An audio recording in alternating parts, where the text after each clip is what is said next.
when we talk about battles, what battles spring to mind when we think about Cymru, Wales? Del? Well, going from last week, obviously, the Kidwelly battles, Carmarthen, St Faggins, Hirwaun, the Battle of Coity Castle during the Civil War. That's what I can think of locally. That's quite a couple. Well, a couple of them will be covered tonight, and the chit chat is to whoever admit who iPad is. Gareth, when I talk about battles, what other types of battles am I thinking of? All the ones against the Saxon or the Saxons. Now that was what. Yeah, I thought very much that. Nice to see you, Gillian. I thought very much that because we're doing another 8 of these, because we've got another castles, and you know, it'd be good to visit some of the earlier battles. So this is as good as we're going to get tonight. So that's good. Welcome everybody. So we're gonna have a good start. So I think Gareth and Del, you're going to be joining me for the lecture. And I've just got a call off somebody, and it's Peter. So sorry about this. I'm going to see why he can't join us. And this is hence why it's good that everybody has links to join these things really early. And I'll just see what's going on a second. Sorry about this. Oh God. Interference.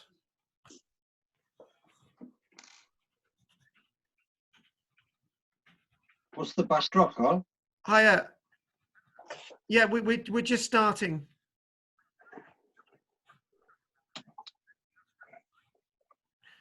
Well, everyone else has had the password. 450981. 450981. What you need to do, you need to go out and click on that link again and put the password in. I didn't have to put it in tonight. And actually nobody else had to put the password in tonight. So you need, for the email that you've had today, you need to go to that email and you need to go and click on from that email. Yeah. Okay. So we'll wait for you, but we need to get started. So hurry up. Speak to you in a sec.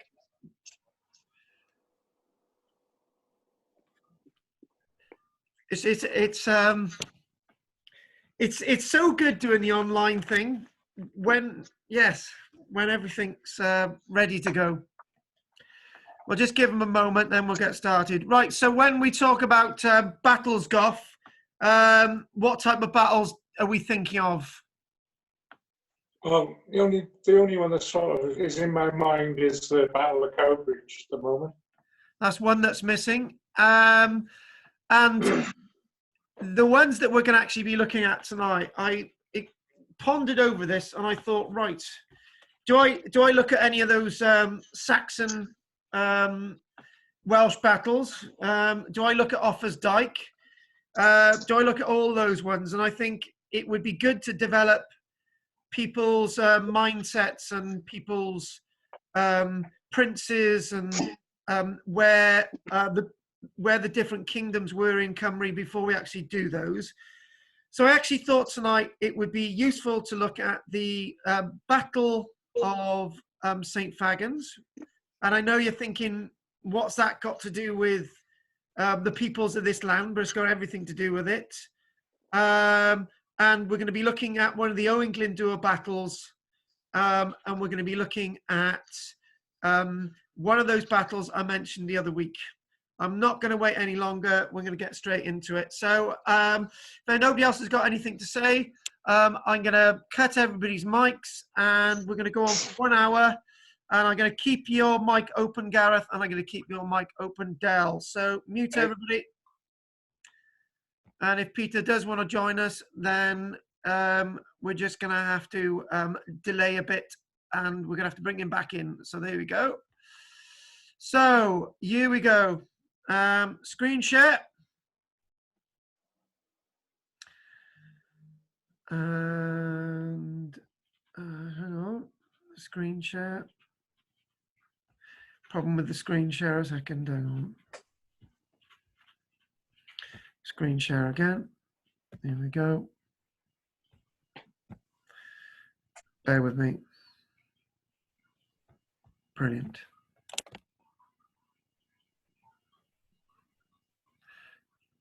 Open. And we should have an image coming up in a moment. Patience. Come on, come with me. Right, here we go. Right, okay, Del. On the screen. It's just you. What image are you seeing now? It's starting to come up. Okay. So, what else can you see on the screen tonight, please? Nothing else? Just the church that's your background. That's correct. So where we're going to be looking at first is the Battle of Pilleth, otherwise known as Bryn Glas.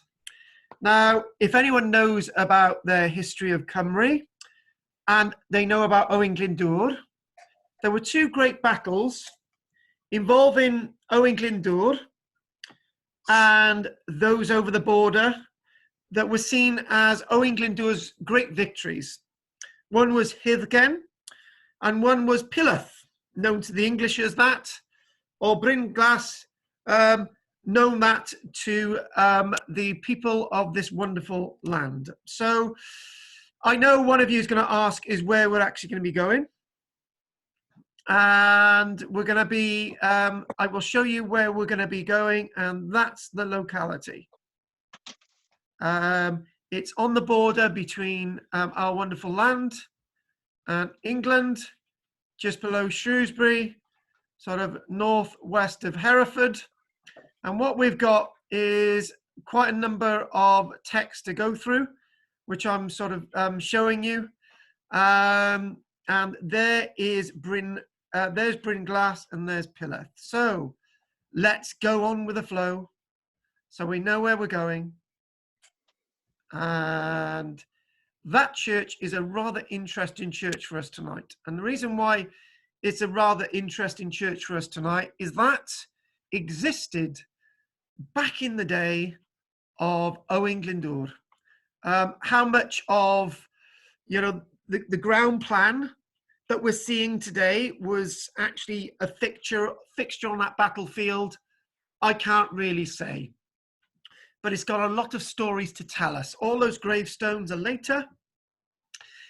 But this church sits at the bottom of the hill of Bryn Glas. And it sits at the bottom of the hill of Bryn Glas in an important juncture in the history of our land.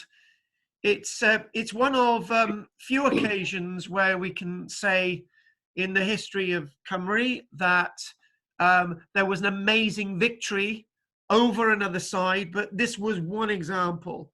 And this was a conclusive victory that set the scene for the next few years. And it's a site that has been surveyed by archaeologists. It's a site that we have a great deal of information via the literature on a topographical note, a geological note, historical note, sentimental note. There's so much that can be said. When we referred to the Battle of Maes the other week, we struggled to find any archaeological evidence. We struggled really to understand the historical links to do with the Battle of Maes. And it's good to look at three areas that we have battles that we've got a little bit more information that sets the history and archaeology into a sense of cement. Now, this is a little bit about the Battle of Bryn Glas, the Battle of Pileth, and for those to stop any confusion, let's just as the name that Owen Glyndŵr would have referred to it as, the Battle of Bryn Glas. The history further describes how ill fortune therefore befell our men. The Lord Edmund, brackets Mortimer, was captured, and immediately, and many others with him. Then there came on Owen Glyndŵr's part a certain Welshman named Rhys ap Goch, who was harsher than the others. He either killed, mutated, or captured all who resisted him. And this builds up the legend of don't leave any of your dead on the battlefield or any of your injured on the battlefield when you've hit an army of Owen Glyndŵr, as we saw when we tentatively analysed the Battle of Cowbridge. Following an account of the casualties suffered by the English during the battle, given the relatively small estimate of 200 dead, the chronicler provides a remarkably vivid description of the carnage on the battlefield, stating that the corpses were left lying under the horses' hooves, weltering in their own blood, as burial was forbidden for a long time afterwards. Now, you can probably understand that the 200 dead doesn't sound like a great deal. Probably between 200 and maybe 1,000 English and Flemish and their supporters were seen to be dead on that day. So, moving on. There we are again. We know where we are. And I know Ellen, who's joined us tonight, likes her maps and likes to be connected with that. But before we go on a little bit more about Bryn Glas, about Welsh battles, Wales may not be able to lay claim to battles equivalent to those of Bosworth or Culloden in size, but it has a complex history of conflict on a smaller scale. Larger pitched battles did take place, but these were comparatively rare and smaller conflicts were more frequent. The castles of Wales saw many sieges. Thanks for that earlier on, Del Coity. And attacks on the neighbouring towns were commonplace before 1300. Shrewsbury, the likes of Chepstow, Trelloc. The power struggles between the kingdoms and princes of Cymru, the Kingdom of Deheubarth in West Wales, Gwynedd, Powys, you name it. Uprisings, Llewellyn Bren, that's a good one, and rebellions against the kings and lords of England, and larger disputes exemplified by the Civil and World Wars, the Civil War, the English Civil War, which should always be referred to as the British Civil War because it involved the whole of the United Kingdom, playing a crucial role in our heritage. Cymru can also lay claim to the site of the last military invasion of the British Isles, Fishguard, Carragwastath Point in Pembrokeshire, taking place 4 years after the outbreak of hostilities between Great Britain and the Republic of France.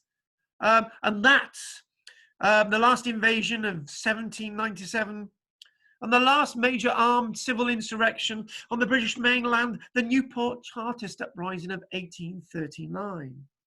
With a notable exception of the Civil War, and we look at the date for that is 1648.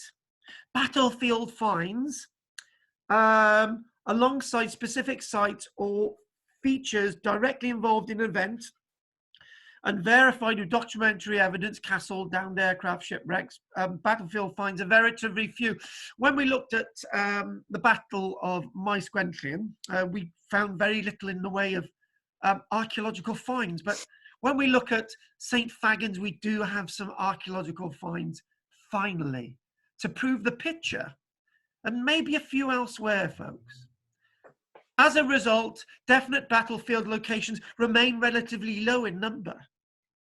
The compilation of the inventory that we grab some of this information from is an inventory of 47 battles and sieges, but it's not a concise overall inventory. There's many battles. Thanks for that earlier on, Gareth, that we look at the Saison, the battles with the Saison, the English, the Saxon. Many of those are exempt from the inventory because there's so much that we need to learn still. So compiling the inventory a little bit more about this, the one thing, information on each battle has been derived from documentary sources, and some really good documentary sources that we've mentioned, you know, Gerald of Wales, Geraldus Cambrensis. We could mention Geoffrey of Monmouth, a nice chap from 1136, say, for example. And we have other sources as well, you know, nice painted sources. And the Battle of St. Faggins comes to us from actual newspaper reports and printed material of the time. So we do have little bits of information that are very helpful. And also mapping information. You know, X marks the spot definitely on a map when two crossed swords. And lots more cross swords have been added to our maps over the years when archaeologists have been convinced, like the Battle of Cowbridge, as Gough mentioned, actually took place more in the sense of being rather than not so. So we turn to Pilleth itself, the battlefield of Bryn Glas. So we know where that is. It's a charming landscape today, and maybe not too far away from the landscape that it once was. The church itself has always been on a slope. The church hasn't moved, looking up towards the hill of Bryn Glas, with the valley on the right-hand side. With almost access on the left-hand side and so on. These little things haven't changed too much, but we've got to be very careful of field boundaries. Not many field boundaries there on this map from, I think, the late 1700s there, but then the field boundaries do come in. So field boundaries often change things, but this is rather interesting where this is a LiDAR map of the landscape, looking at the contours of the land, and this nice little ridge up here. When we refer to some of my notes, you've got a little bit of a hidden ridge. As the English are marching up the hill, they're surprised with the hiddenness of the actual army of Owain Glyndŵr. And it's good that we've got sort of new surveying methods. It almost takes all the modern stuff away, and you can sort of think, squint your eye and maybe could put a couple of trees there and try and understand what's going on a little bit better. So there it is. There's the church, and this is where all the action took place, up on this hill. Maybe a lot less trees back then, or maybe more trees. You know, we didn't have a camera back then, but the valley hasn't changed much. This sort of hidden valley over here. The valley's got a little bit of information in the subtext of the story. So, non-technical summary of this battlefield site, and they've actually done a report for the Royal Commission on Ancient Historical Monuments. The event, the time in history is 1402. Is 2 years after Owain Glyndŵr proclaimed himself true Prince of Cymru on the 16th of September 1400. And what we have is the work undertaken at Pilleth comprised test pitting and the excavation of evaluation trenches, field walking and metal detector survey. And this isn't too long ago that survey work has taken place there, 2012, 8 years ago. So test pitting took place on 3 mounds traditionally associated with the battle, as described. Evaluation trenching was undertaken adjacent to a stand of trees located above St. Mary's Church. I think you've probably seen that. However, this failed to identify any evidence of the burial of bones, despite the fact that such material is reputed to have been found there previously. Field walking took place in an area adjacent to Castle Acht.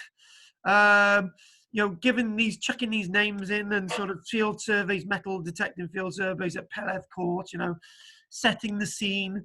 This led to the recovery of medieval material that was mostly of domestic origin, although some horse-related items are included in the assemblage of what they found. Did any of this help us understand the battlefield? Probably not so, but there's a little bit of information telling you that the battle did in fact take place. So I'm going to stop the screen share now. You're just looking at me. What are you seeing now, Del? You. I like just for me to be seen, so that's fine. So I'm gonna look at what I've got in front of me. Just bear with me a second. I've got a technical difficulty a minute. Hang on. Hang on.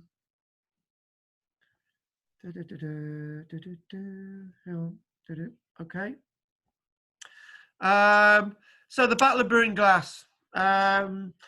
We do have a precise date. It's the 22nd of June, 1402. It's the summer. Perfect time to be fighting, folks. No word of a joke there. It was said that in medieval Europe, in the 1300s, 1200s, people would have a fighting period of the year, right? People would always fight sort of, you know, from about May onwards until September. Nobody fought after that. Sounds a bit of nonsense, but there was an etiquette in some parts of the world.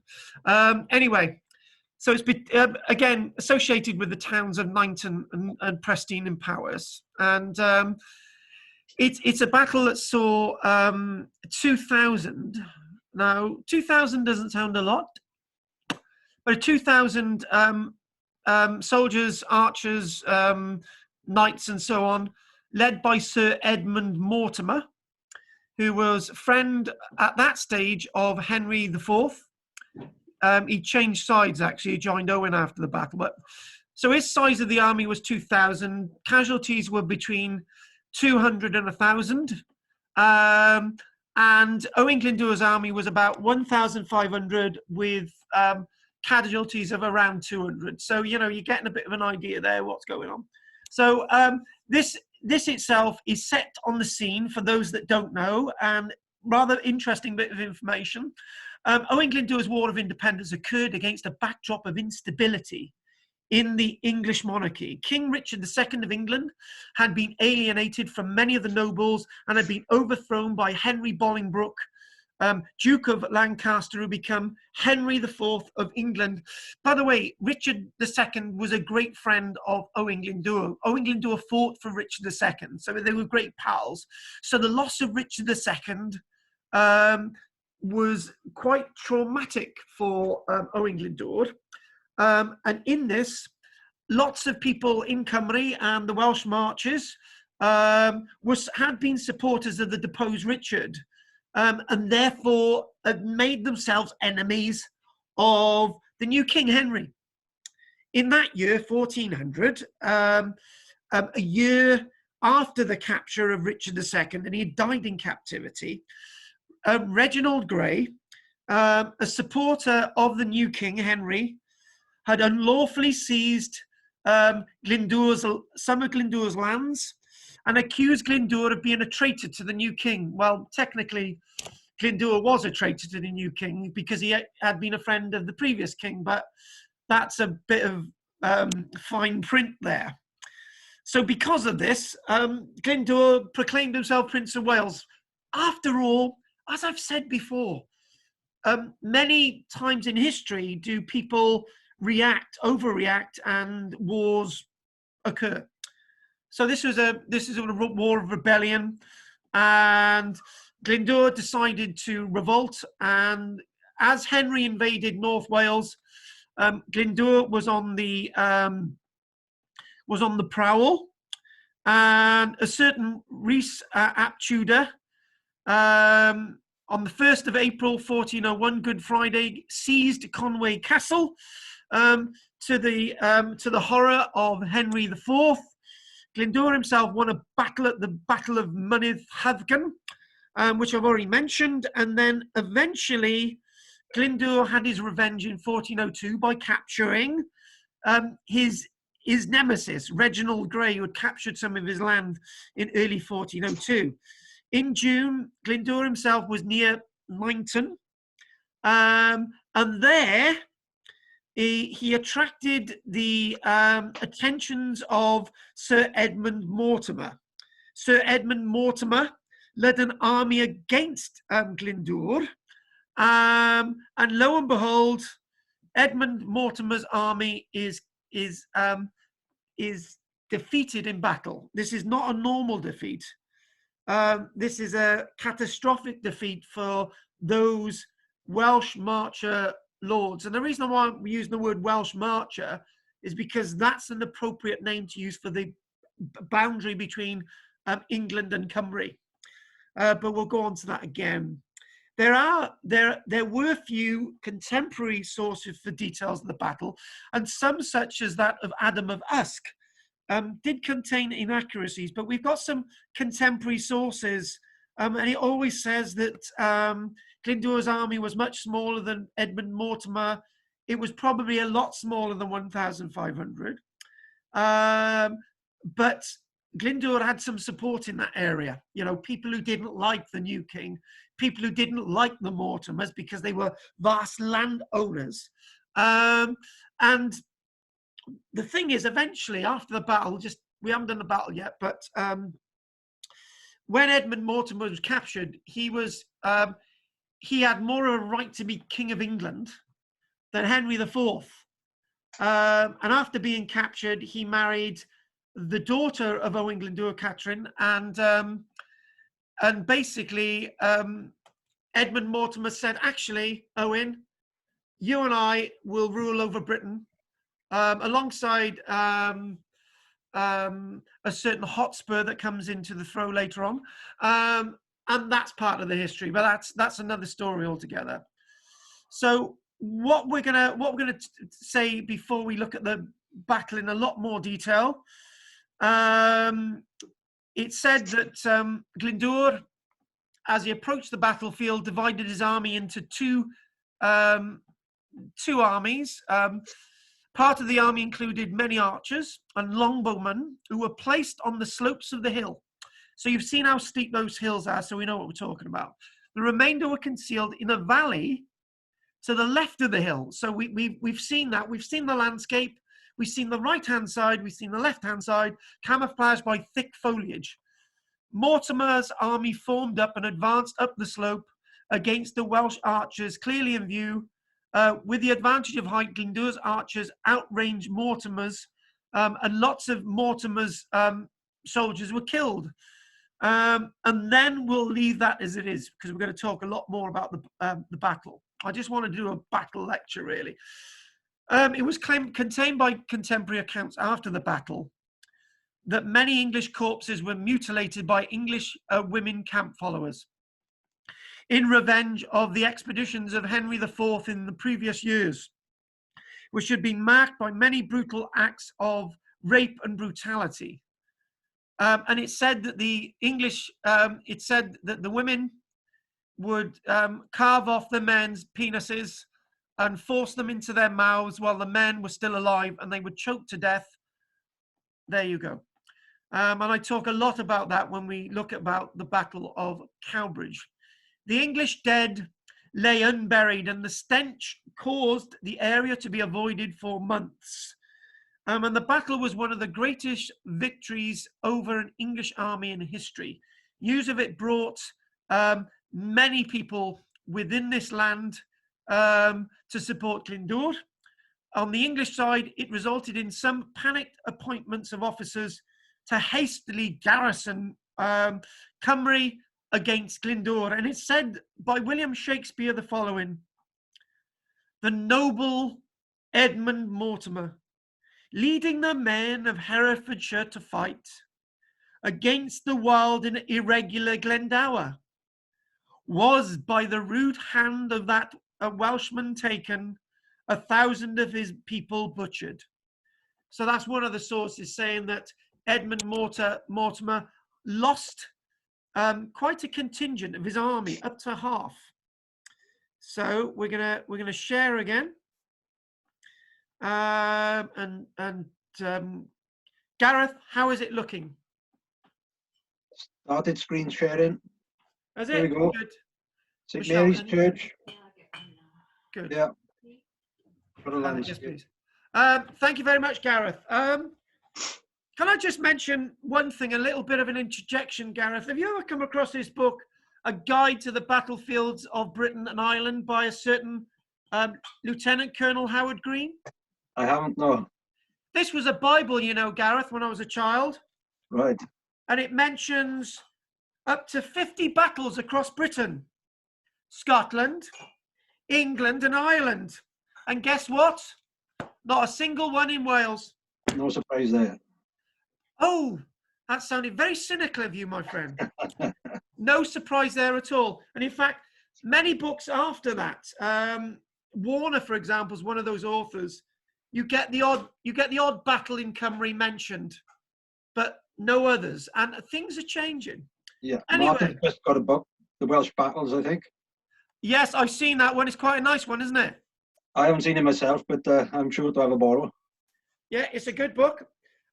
So this is what we're talking about, the landscape here. We're talking about some of his army hidden here, the archers sort of on this slope, and the Norman army marching up from Pilloth all the way past the church up onto the hill. And this is the area that I mentioned in the notes earlier on. It said about a survey in this copse of trees. And what we're going to do, we're going to go off onto a little bit of a battle in a minute. So here we go. English forces, Sir Edmund Mortimer, to intercept and destroy the Welsh force before they could disperse. You've got Sir Edmund Mortimer's army of between 2,000 and 3,000, including a large number of Welsh archers. Now that's key to the story. Welsh archers were in a separate formation. And these were the forces of Owain Glyndŵr, led by one of his generals, a guy by the name of Rhys Gethin. And so what we've got, the aim of the English army is to intercept and destroy the Welsh force before they could disperse.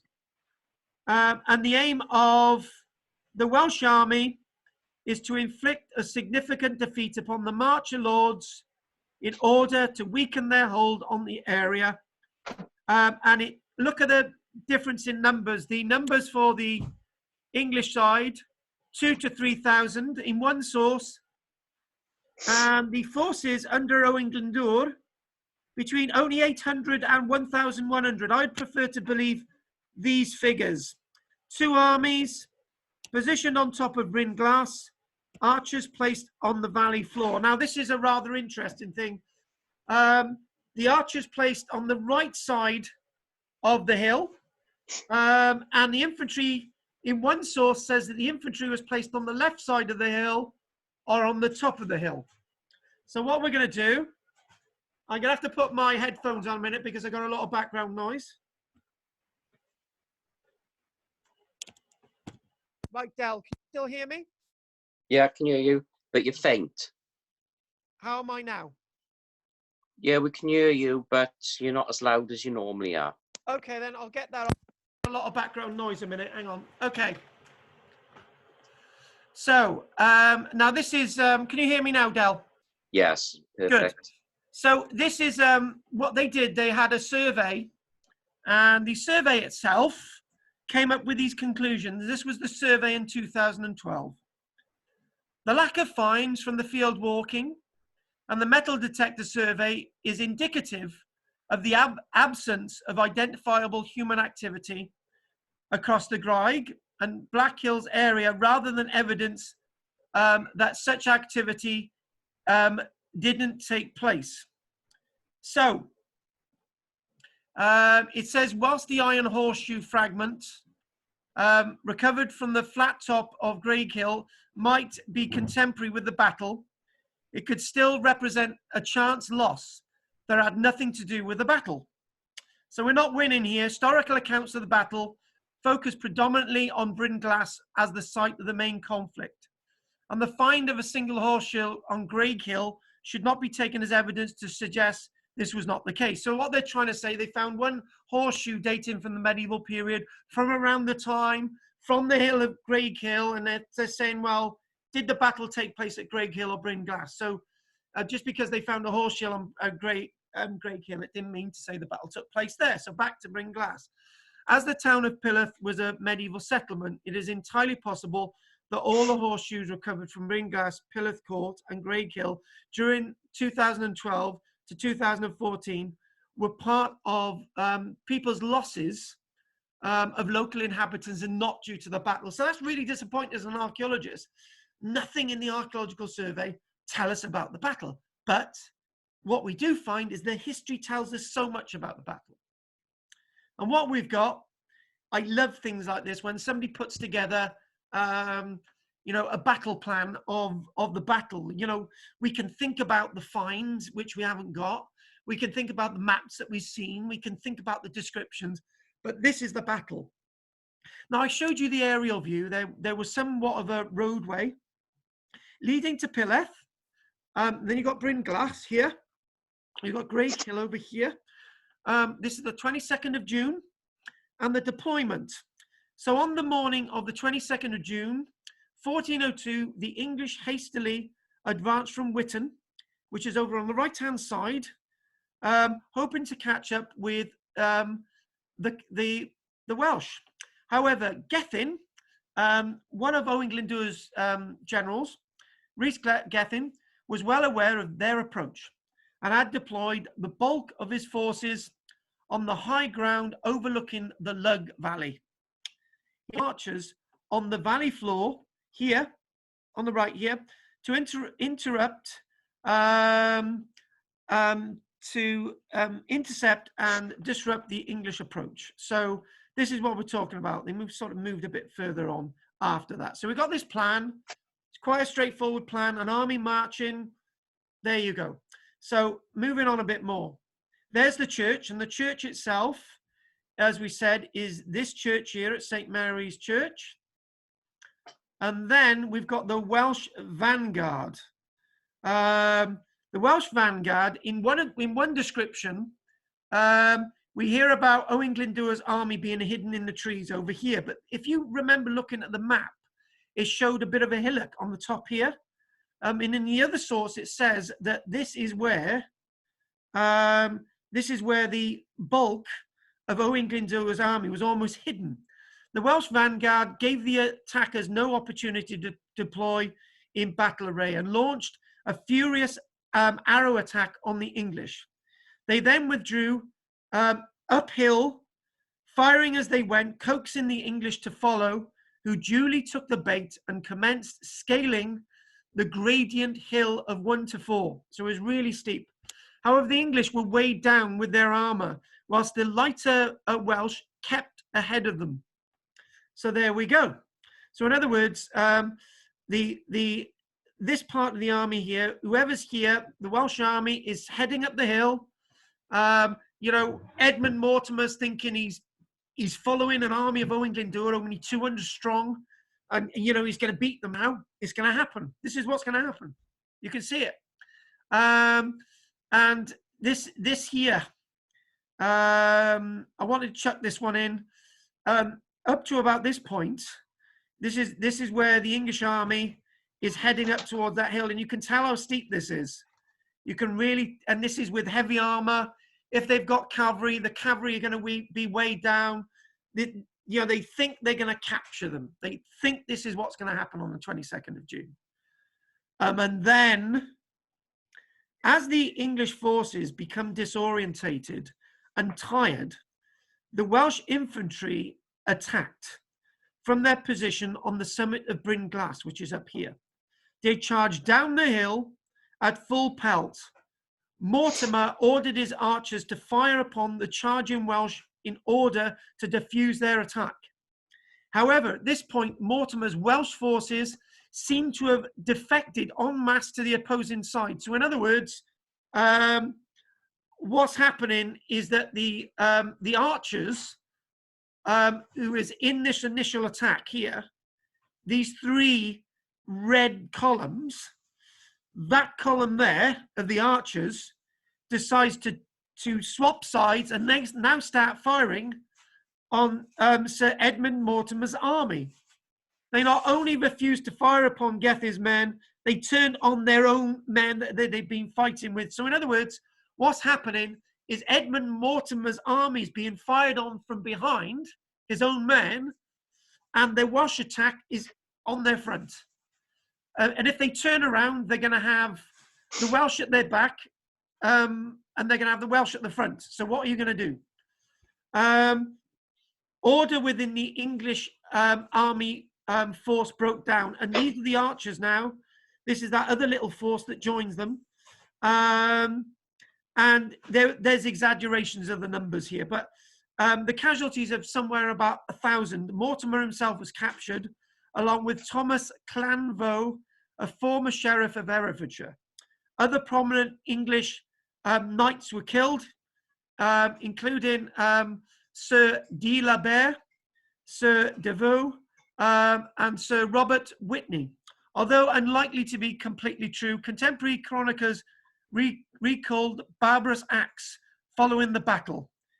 We know, obviously, the genitalia of the English cut off and stuffed them in the dead men's mouths, and also cut off their noses and shoved them up their backsides.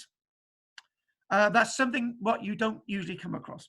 Furthermore, they denied the dead men a Christian burial, because these are English in Wales and they're seen as being heathens. So what we can say about this great battle, thank you for the tea, Michelle. What we can say about this great battle is that the Welsh army is completely victorious. It eventually surrounds the English army and it cuts them down. When in here it says Adam of Usk quoted 8,000 men killed, undoubtedly a huge exaggeration, but 1,000 English, Flemish, Norman soldiers killed that day would have been quite a result for Owen Glyndwr's army. And this thing here, when I was doing research for my own book about this thing about the female camp followers allegedly cut off the genitalia of the dead English soldiers and stuffed them in the dead men's mouths, do you know what? I couldn't find that anywhere on the internet. I had to get that from a book. And this bit about cutting off their noses and shoving them up their backsides is actually something I've never come across before. Gareth, have you ever heard about that before? Never ever. What about you, Del? Yes, from a very surprising source. Tell us where. Horrible History's History of Wales. Do you know what? Right, I need to write that down, Gareth. We need to get that. Yeah. A lovely little book. Do you know what? You know what? We should issue that as if we can get hold of a load of cheap copies. Well, when we do part 2 of the series of these lectures, maybe everyone should have a free one. Yes, we need that. Yep. Yep. So what we're going to do now? Anything you want to say about that, Gareth, before we do battle 2? When you say about the camp followers now, how big would the retinues of each army have been then? Do you know what? This is one thing. I've got a lecture this week about the Battle of Varus, where he lost 3 Roman legions in the Teutoburg forest. And basically, lots of sources say that the Roman army had camp followers of women and children and all the rest of it. But when you look at the archaeology, there's not a single there's not any remains of any women or children there. So usually what happens is women and children are added later on to the story, right? In regards to this, it's unlikely that there would be any female camp followers with the English army, simply because they're in a bit of a rush. Now, the army of Owen Glyndwr that day may have had a few women with the army, Maybe not the usual prostitutes and not the usual, you know, women would have been useful on the field for lots of reasons. And maybe 50, 100 women and maybe 1 or 2 children around. That's what we're talking about, camp followers. Camp followers are really a really important element to an army. You know, they assist with the supply train. They assist with repairing equipment. You may have actually had some female blacksmithies there as well. You know, this is quite acceptable that you'd have a male blacksmithy, and you'd have his daughter assisting him. And then if he died, she would take over being the blacksmithy. It's also as well, Gareth, that there would have been females in both armies. And that's never to be dismissed. Women are always dismissed as being fighters in battle.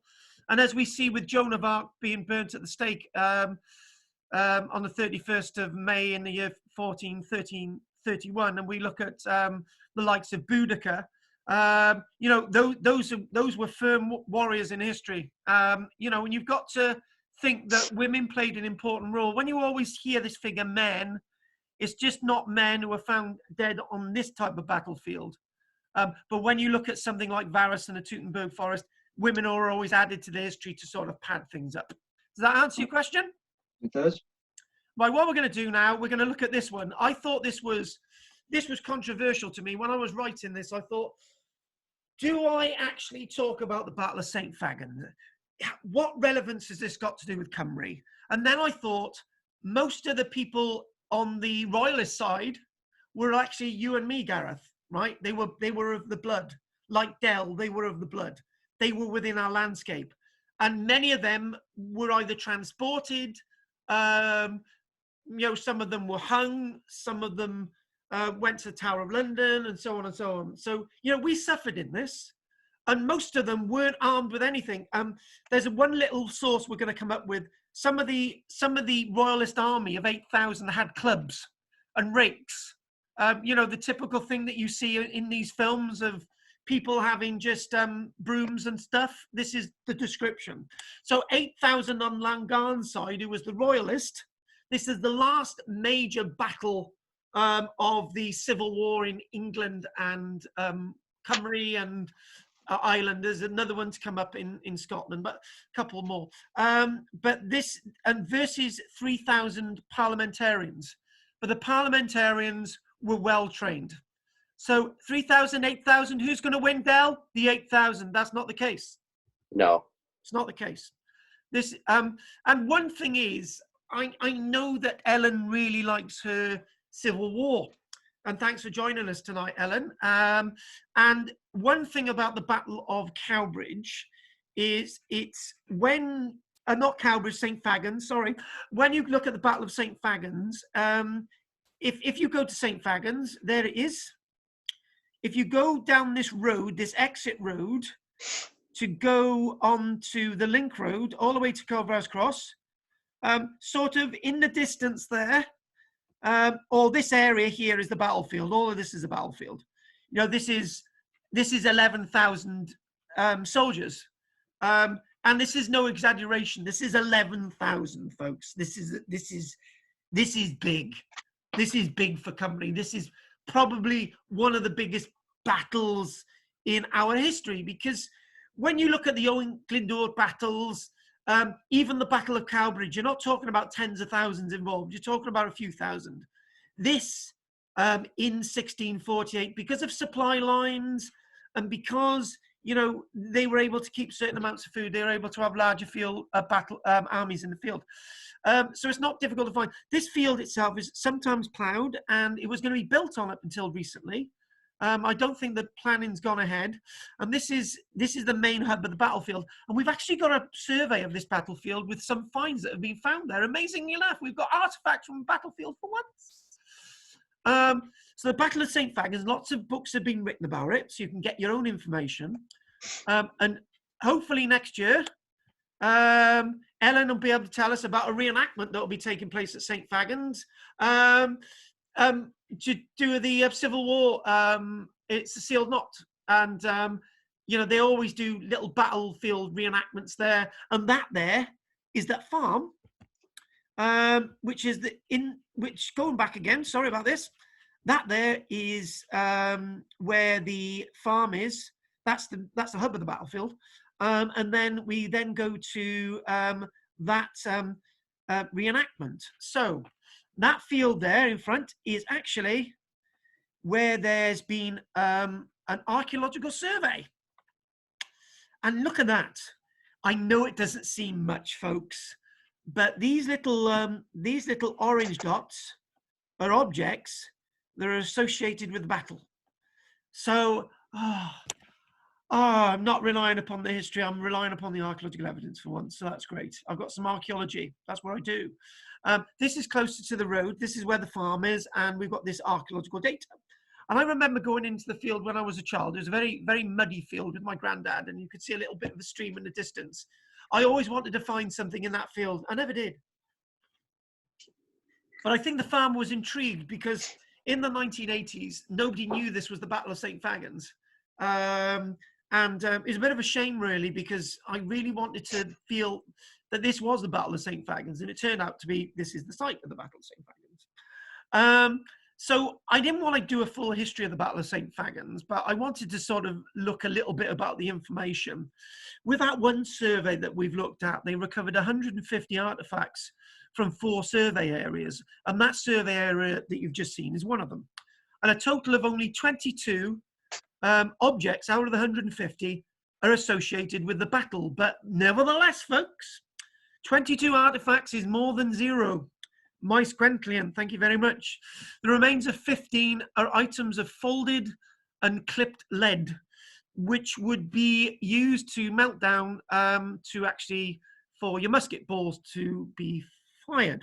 So 5 musket balls, 4 of which were found in the Western Survey area, were all located at a depth of 20 centimeters beneath the ground. So that would give you a sense of impact in the ground. And it's interesting that these musket balls are not one size, the 13mm size or the 16mm size. They're one's a 13, one's 14, 15, 15, and 16. So they've all got different sizes. What would have happened back in the day? Each soldier would have had an iron mold, a bit like a, oh God, I can't get it out. A bit like a pair of pliers. So you would close the pliers tight, and you'd have a little hole in it. You would pour the lead in there, and when it had cooled, you would open it, and there you go. You got a musket ball. And these were being found in 2012. The majority of them are common sizes for the Civil War, for different sets of armament. One still has an in situ cast-in nipple. So that cast-in nipple is one that was never ever fired. So that's rather interesting. One of the musket balls recovered from the Western Survey area is listed as spent. It's got a flattened face, so it actually hit something. However, it's possible that rather than being caused by an impact following firing, the flattened face may have resulted from a double shooting a gun. This would involve the first musket ball having a second ball rammed down against it in the barrel, thus creating a flat face on the ball. A study of cavalry shot assemblage highlights this from another piece of work. So it's interesting we got these musket balls, and back to these little bits of folded lead. This is your scrap that you would carry around with you to sort of melt down to create your musket balls in the first place. You know, of the night before, you and the lads and lasses around the fire would be melting down the lead to pour into your pincers to actually, to be able to have enough shot to fire that day. These were not issued by your quartermaster. And 2 decorated pewter spoon fragments as well, both from a Northern Survey area, likely to have belonged to any individual outside the officer class or gentry. Similar to the 7 fragments of pewter spoons recovered during another survey in 2012. And these are chance losses. So all these date from about the period of time. And the finds assemblages. So in other words, what we're talking about is 14% of all the artifacts found in the initial survey, 14% are related to the battle, 22 objects. And then later on, there's another survey in 2012. This is another survey. More artifacts are related to the battle than before the previous survey. So 350 items in another survey in 2012 indicated that 76 items are related to the battle. So in total, around 100 objects are related to the battle.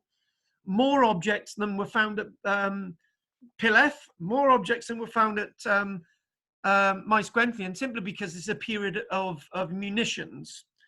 And this is the reason why we, and the other thing as well is the reason why we don't find any more objects is one, the battle was a very fast running battle, spread over a long area, a lot of advances and retreating.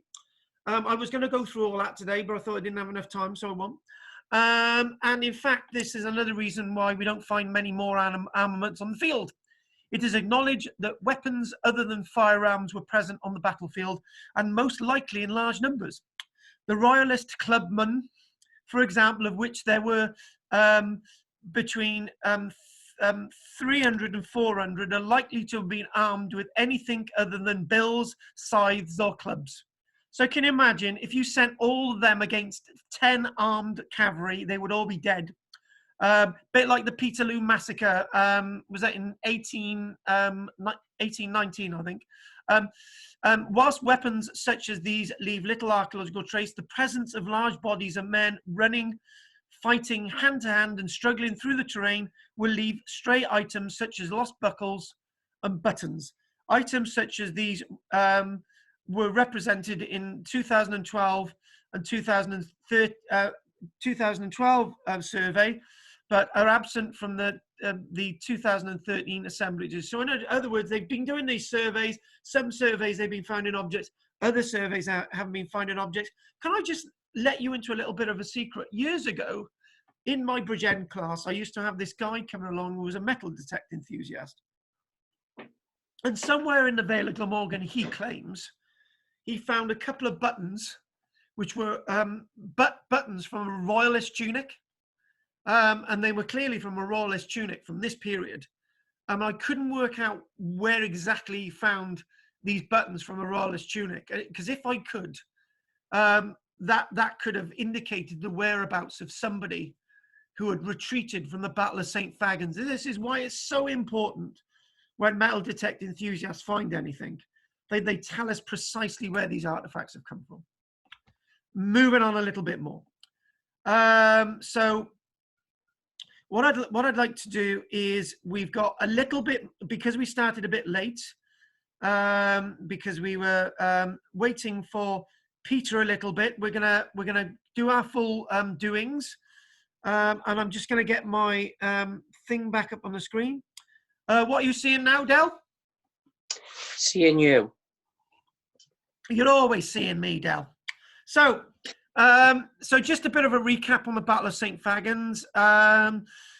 What we've got Thomas Horton with 3,000 well-trained troops, trained, lots of them by Oliver Cromwell, sent to South Wales to crush a rebellion.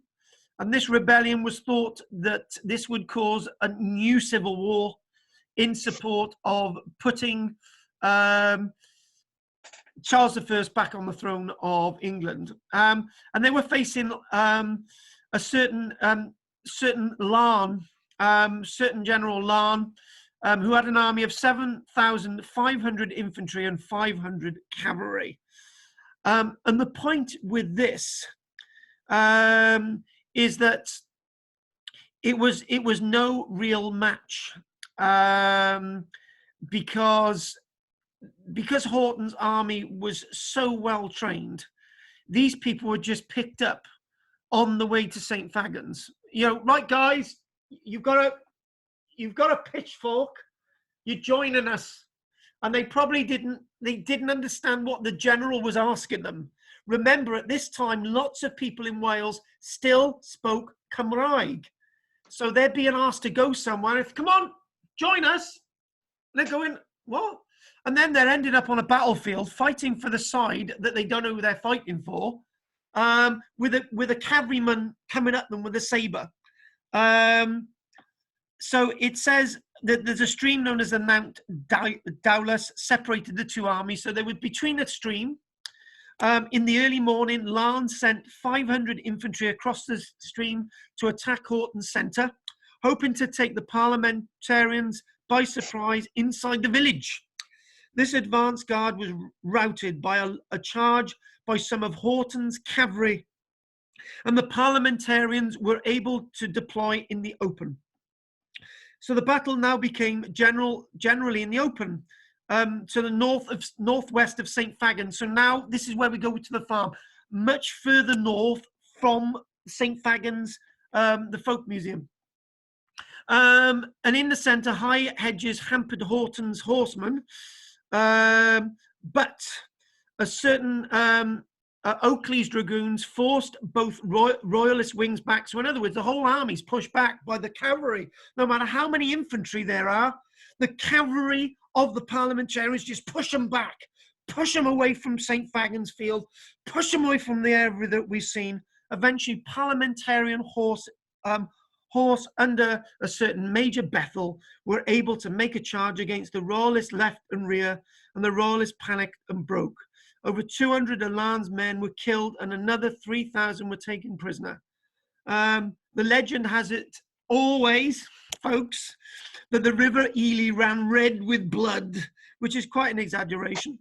But the veteran parliamentarian advantage in horse meant they were able to repeatedly rout the royalist army, and it was completely in disarray. And it's then said that the myth about this is that the royalist army retreated through the Vale of Glamorgan, followed by Oliver Cromwell himself, and Oliver Cromwell wasn't even at this battle. It's likely that the royalist army dispersed. Lots of the royalist army were in the pay of Sir Stradlin of St. Donat's, and lots of them just went home to the estate. So, you know, we don't know how many people died, but probably it said just over about 200. So what we're going to do, I want about 4 or 5 minutes, one more battle, and then we'll call it a night. So that's what we're going to go. So we're going to a bit of screen sharing, and we'll do the last one, folks. And if I can do, hang on a minute. Sorry, just trying to get this sorted a minute. Here we go. I think this is it. So screen share. Thank you very much. Hang on, please work. Right. Here we go. And bingo. Gareth, what are you seeing now? Yeah, it's starting. Not there yet. The next place we're going to go is the Battle of Cardigan. And if I may, if I could go a little bit longer tonight, folks, I would be very appreciative of that. And so that's what we're going to do. The next place we're going to go look at is Cardigan. And the reason why I want to do, one of the key reasons why I want to do battles this week is because next week we're doing the Battle of the Oaks. No, next week we're doing the two oak trees at the Gate of the Dead. So we're doing trees next week and their association with the landscape of Cymru. And that's a battle site that we'll be first looking at next week. That ties us in with what's going on at Cardigan. Cardigan ties us in what's happening with the other week with Maes Gwenllian. So here we go. So the Battle of Krieg Mau, Battle of Cardigan, was aptly described by the writer Lloyd as a signal victory for the Welsh, largely reversing the territorial gains made by the Anglo-Norman, Flemish, English lords of Ceredigion. What we're basically saying, between about 1066 going all the way to 1136, the Normans had been land grabbing in the territory and kingdom of Deheubarth, West Wales, and nothing. They had been stopped now and again, but not much. But here we go. Taken together with the defeat of the Norman lords of Gower, by Howell Bryceiniog, Howell of Brecon, in January 1136, and the death of the powerful Marcher Lord Richard de Clare. Now, anyone knows anything about the de Clares, right? They were even present at Bannockburn, right? The de Clares were massive landowners. And when we look at Llywelyn Bren, the de Clares will come back in their own, but not this week. They represented a significant revival of native lordship in South and West Wales. In fact, which was commented on in several of the chronicle sources of the time. The Battle of Krieg Mau, the Battle of Cardigan, was also important in that it represented the first occasion when the lords of this land, the people of Cymru, inflicted a significant defeat on those forces that had taken their land away. And it's, lots of chroniclers write about this. A certain John of Worcester writes, and they agree in their estimation of the battle as a serious reversal and emphasize the heavy losses of troops. We're not talking about hundreds of losses, folks. We're talking about thousands. The possible battle site located in the vicinity of Cardigan Castle now presumably lies within the urban area of Cardigan. In other words, lots of it is built upon. The interesting thing is, we got a bit of archaeology here, folks. In this connection, it is worth noting a statement in a historian known as Pritchard's History of Cardigan Priory, referring to some skulls being dug up some years ago when rebuilding a house, which skulls had been cleft by battle axes. In other words, there were battle wounds on these skulls. Is that evidence of some of the dead from this battle? And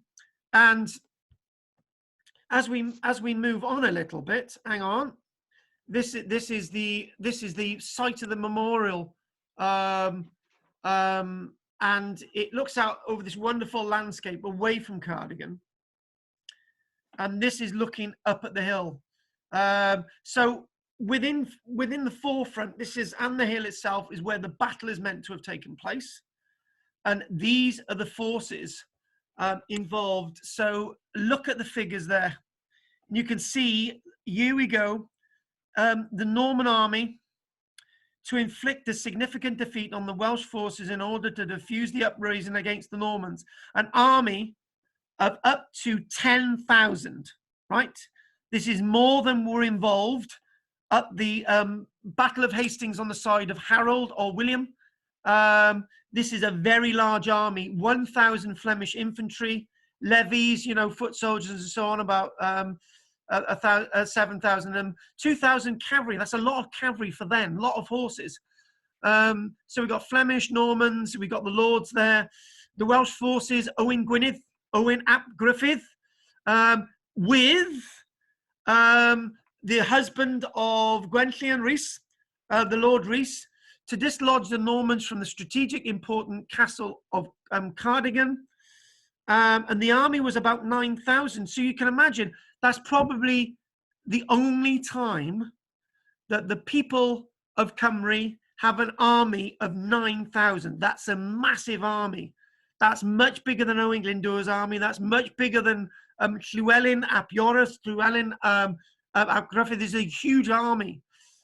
So we've got 6,000 infantry, 2,000 longbowmen, and 1,000 cavalry. So we've got leaders, Gruffydd ap Rhys, that's the link there with the wonderful Gwenllian. So what we're going to do, I want to give you a few facts, stop the screen sharing, give you a few facts, and then we'll call it a night. So I'm going to go back, and here we go. Couple of minutes, and that'll be it. Hang on a minute. All right, here we go. And just, right, here we go. So here we go, a little bit of information. This just set the scene again, just a tiny little bit. So what we've got, these armies, some say the battle occurs in the September of the year. Some say it's in the October. This is the Battle of Krieg Mau. This is the end of the campaign now, and it has to be a campaign of worthwhile. So just a few notes. The exact location of the battlefield is sometimes questionable, but it's on the Royal Commission on Ancient Historical Monuments inventory. They've done a geophysical survey of the landscape at Krieg Mau, which is near Krieg Mau, the Mount of Krieg Mau. And it's said by Gerald of Wales in his itinerarium of the Cambrai, his history of Wales. We proceeded on our journey from Kilgarran Castle towards Pont Steffan, leaving Krieg Mau, the great hill, on our left-hand side. On this spot, Gruffydd, son of Rhys ap Tudor, soon after the death of King Henry I, by a furious onset, gained a signal victory against the English army. So in other words, a decisive victory against the English. 2 more minutes, folks. 2 miles outside Cardigan, the Welsh army encountered a Norman force and battle was joined. The Normans were led by one of their key knights, Sir Robert Fitz-Martin, supported by the constable of Cardigan Castle. After some hard fighting, which may have seen one of the earliest uses of the Welsh longbow as a battlefield weapon. So when we think about Cressy and Agincourt, this is the time that the Welsh longbow is used by the Welsh against those damnable Normans. The Norman force were put to flight and pursued as far as the River Teivi. Many of the fugitives tried to cross the bridge, which broke under their weight, probably of all their armor and the horses. Hundreds are said to have drowned, clogging the river with the bodies of men and horses. A little bit like the Battle of Stamford Bridge, when Harold defeats the Viking host in 1066. Foot soldiers were trampled by horses. Others fled to the town of Cardigan, which, however, was taken and burned by the Welsh, even though Robert Fitz-Martin managed to successfully defend the castle. Skulls with battle wounds, as we know, were found nearby. And final notation. In a chronicle from 1136, at the same time of Geoffrey of Monmouth, it notes that the leaders included Owen ap Gruffydd, Gruffydd ap Rhys, Rhys ap Howell, Madoch, and the sons of Howell on the Welsh side, and Stephen and the constable, and the sons of Gerard and the Flemish, and so on. We've heard all that. But this is what this says. In the Chronicle, 1136, the slaughter was so great that besides the male prisoners, there were 10,000 widows captured. Let's hear that figure, 10,000 women captured, whose husbands had been slain in battle, burnt in the town and drowned in the Teivi. Apparently, the whole foreign population had gathered at Cardigan. The bridge indeed had broken under the weight and was choked by the carcasses of men and horses. Accounts of the site and leadership therefore vary, but the Normans are writing about the thousands of dead, and it can be believed that this must be one of the greatest battles in the history of Cymru and the greatest victory that we can ever claim within this land. And this was the time that the kingdom of Deheubarth was unified. There were a few more problems. By 1170, the land of Cymru was strong again. But before any nationalism, let's go back to you guys and ask, are there any questions? Let's have mics on. Sorry, that's gone over. I tried to and keep this to an hour, but unfortunately, a couple of delays, and hopefully you'll hope that that's okay. So any questions from Del? No, that's fine. Enjoyed that. It's really good. Thanks. Thank you. Gareth? Well, what was the source you were reading from then about Krieg Mau? The source I was reading from, I will actually, you know what you need to go on to? You need to go on the Royal Commission on Ancient Historical Monuments Battle Inventory, right? It's brilliant. It's a bit Yeah. long-winded, to be honest with you. So what I'm going to do, Gareth, I will send you the page link. Brilliant, thanks. Page link. What about you, Gillian? Nice to join you. Is this what you expected tonight? Yes, it was very good. Thank you. It's nice to have you on board. Goff, No questions, very good, thank you. like that one. Eleanor? Yes. Oh, hold on. Am I on? Yes. Oh, yes. All right. Okay. I was very interested because my grandmother on my maternal side was a Pitchford, and they came from that area. My grandmother came from Radnorshire, and it traces back to that. The family tree goes back, and of course that's right in that area, and they were related to the Devereux family. So I was interested. Walter Devereux died at that battle of Bringlass, as you said on your information there. Yeah. And I think to be honest with you, you've mentioned that now, and I don't think enough have been made of the Battle of Pillarth. It's you get lots of stuff on the internet, you get lots of stuff in books, right? You get nothing in battlefield books, but a lot more needs to be said about those individual figures that you've just mentioned. Thank you for that. That's good. Catherine, anything you want to add? No, all of it's pretty new to me, apart from I knew a little bit about St. Faggins because I've got some friends that are in the Civil War Society, so I know that they're coming for the reenactment thing. So now I'll know a bit more about it before they come.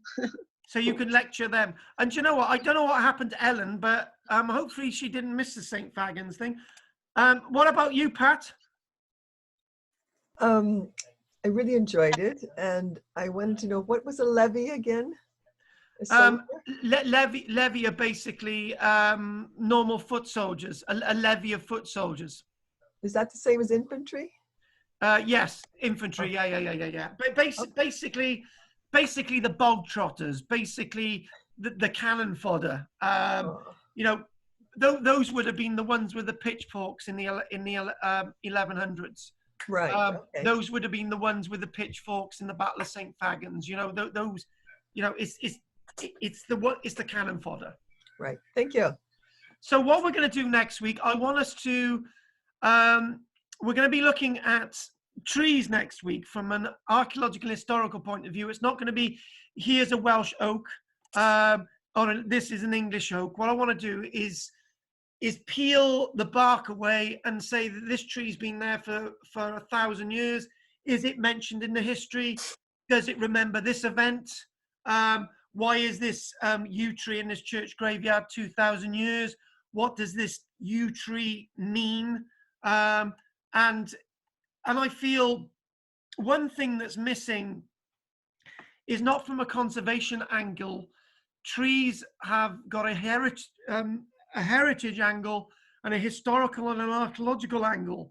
They're not just, living creatures. They're great vessels of knowledge, and it's a shame that since the Second World War, we've lost about 200 yew trees in Wales that were probably over 2,000 years, and we've only got about 50 left. So these are wonderful bits of history.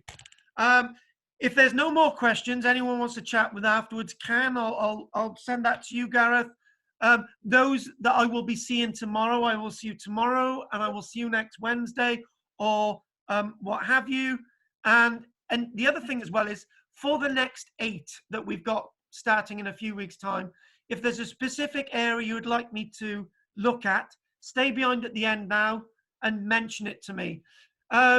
You've all enjoyed today, so that's brilliant. Thank you very much. Take care, folks. I'll see you, Del, Gillian, Goff, Eleanor, Gareth, Pat, Catherine. Bye. Cheers, people. Thank you. Bye. Lovely.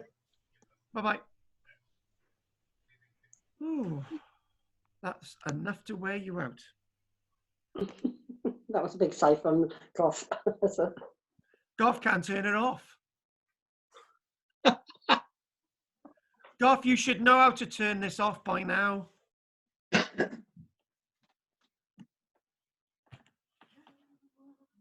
Oh. All right then, Goff. I'll switch you off then. I'll end the meeting. Here we go. 1, 2, 3. End. Oh, it's not ended.